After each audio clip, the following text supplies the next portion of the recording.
Guys ഒരു കാര്യം പറയാൻ വന്നേ. എൻ്റെ മറ്റേ വീഡിയോ ഇല്ലേ, ഉത്തര കൊറിയൻ കോളേജിൻ്റെ വീഡിയോ, അതിന് എനിക്കൊരു കോപ്പി റൈറ്റ് സ്ട്രൈക്ക് വേണ്ടി ആ വീഡിയോ റിമൂവ് ആയിട്ടുണ്ട്. അതിൽ ഈ കോപ്പി റൈറ്റ് സ്ട്രൈക്ക് വരാൻ മാത്രം ഒരു കണ്ടൻറ് വരില്ല, ഞാൻ പറയുന്ന കാര്യമാണ്. അതിൽ ഞാനൊരു പാട്ടോ ഒരു മ്യൂസിക്കോ ഒന്നും യൂസ് ചെയ്തില്ല, പക്ഷേ എങ്ങനെയോ കോപ്പി റൈറ്റ് സ്ട്രൈക്ക് വന്നു. അത് ചിലപ്പോൾ ഈ മറ്റേ മൈക്രോസോഫ്റ്റും DCSL ആയിട്ട് ബന്ധുവിൽ കുറേ ആളില്ലേ, അവരെന്തെങ്കിലും കളിച്ചായിരിക്കും എന്ന് ഞാൻ വിചാരിക്കുന്നു. അറിയില്ല.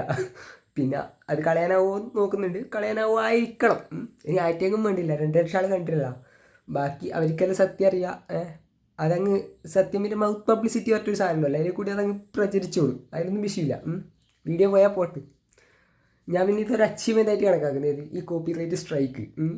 നമ്മളെ ഒരു തരത്തിലും നമ്മളെ കൂട്ടാൻ പറ്റുന്നില്ല. അപ്പോൾ പിന്നെ ഒരു കോപ്പി റൈറ്റ് സ്ട്രൈക്കും കൊണ്ട് വരാമെന്ന് വിചാരിച്ചിട്ട് വന്നതായിരിക്കും. ആയിക്കോട്ടെ. ഇപ്പം നമ്മളെ പുച്ഛിച്ചും നമ്മളെ അണ്ടർ എസ്റ്റിമേറ്റ് ചെയ്യുകയും ചെയ്ത ടീം നമ്മളെ ഭയക്കുന്നുണ്ട് എന്നില്ല എൻ്റെ ഒരു തെളിവായിട്ട് ഞാൻ അതിനെ കണക്കാക്കുന്നു. ഇനി ആരാഴ്ചയായാലും ഞാൻ എൻ്റെ മനസ്സിനോട് ഞാനിത് പറയുന്നു, ചില അവന്മാർക്ക് എന്നിപ്പം ഭയമുണ്ട്, പേടിയുണ്ട്. അപ്പോൾ അത്രയിലും നന്ദി, താങ്ക് യു.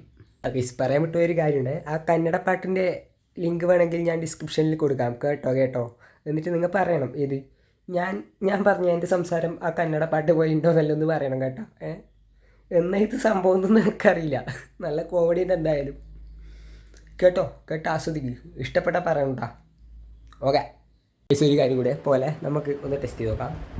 ഞാൻ ഒന്നും ചെയ്യാണ്ട് എനിക്ക് കോപ്പി റൈറ്റ് സ്ട്രൈക്ക് വന്നില്ല, അപ്പം ഞാൻ പാട്ട് പാടി നോക്കാം. കോപ്പി റൈറ്റ് സ്ട്രൈക്ക് കിട്ടിയാലോ? ഇന്നലെ ഞാൻ എൻ്റെ ഇമെയിൽ തുറന്നപ്പം യൂട്യൂബിൽ നിന്നൊരു മെയിൽ വന്നു. മെയിലിൽ പറഞ്ഞത് ഇങ്ങനാണ്, വീഡിയോ ഞങ്ങൾ എടുക്കുകയാണ്, സംഭവം കണ്ടന്റ് കോപ്പിറൈറ്റ്, സംഭവം കണ്ടന്റ് കോപ്പിറൈറ്റ്. പറ്റും ഇങ്ങോട്ട് കോപ്പിറൈറ്റ് അടിക്കറാ അടി.